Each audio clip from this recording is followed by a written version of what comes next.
Hey guys, Brent Hull Build Show. Talking today about an historic room. We're going to talk about 4 things we can learn from looking at the past, how to build today on the Build Show.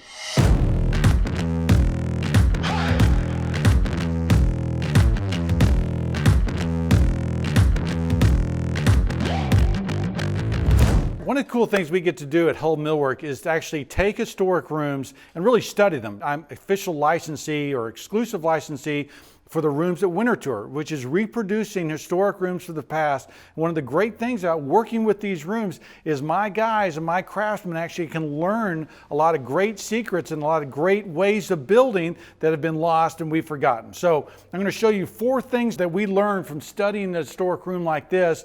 And this is the Rockefeller apartment out in New York. It's about 1920, okay? Now this is an English paneled room, okay?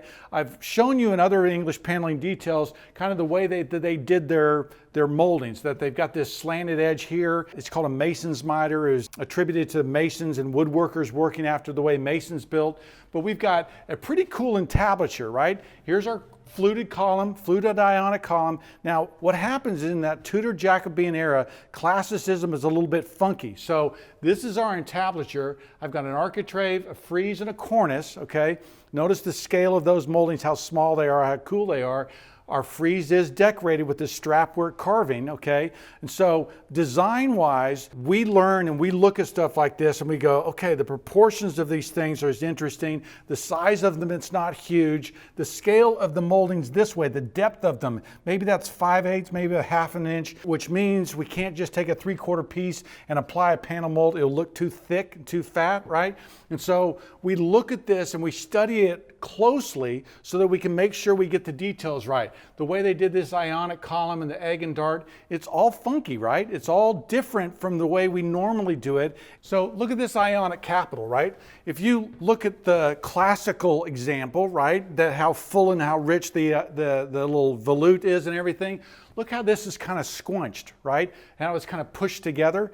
It's a funky level of classicism, right? In the Tudor Jacobean era, they didn't necessarily take the rules from Palladio and classicism and apply them. They instead took them and adapted them to the way that they were building, so that you end up with an architrave that isn't really full in the scale and the size. The moldings and the size of the moldings is different. It's an English interpretation of the classicism that gives it that charm. Second thing is that you can put a square peg in a round hole. Let me tell you what I mean by that. If you look at this panel detail here, we've got a square peg, okay? Now, why is there a square peg? When I was in North Bennett Street, one of the things we learned is that you cannot put a round dowel into a peg like this, otherwise it'll fall out, okay? What happens is that these pegs are actually faceted and square, so that we are actually drilling a round hole and then we're driving a square peg in there, right? Because what happens is those edges of the peg are like teeth, and they get in there and they do not move and they will not come out. If we put a round dowel in there, even if it's slightly over, by the time it shrinks and the wood swells and moves, that peg will fall out. So you can put a square peg in a round hole, and look at the character of these pegs, right? Look how each one is a little bit different, okay? Each one's facing a little bit different direction. Gives it that real handmade quality, right? There's a life to this thing that not everything is exactly the same. 3. We learned how these old guys used to put panels in the wall. Now, everybody knows that the panel, okay, or if you don't know, you should know, the panel was, and the stile and rail design was designed so that a panel could float, right? And so we don't have a bunch of wood on here that's going to expand and contract. And if you had a 4-foot wide piece like this, it might expand and contract 1/2 inch or more, okay? So the stile and rail design was created to capture the panel so that it could float. Now, what happens sometimes is that if your guys are putting these panels in and you're dropping them in there and then you peg this panel, right, or you nail this panel, it actually would drive into the panel and stick it there, and now your panel's stuck and your panel can crack, okay? Well, what they did to overcome that was they created a floating panel where there's a stop on the inside here. So what they've done is they've created a kind of a free-floating system within this stile and rail, and then pegged it with these little wedges on the back side so that nothing is going into the panel. The panel is free to float. Pretty cool detail as far as how they built the panel. Notice too, on the back side of this, it's all primed, right? It's all painted brown. Why did they do that?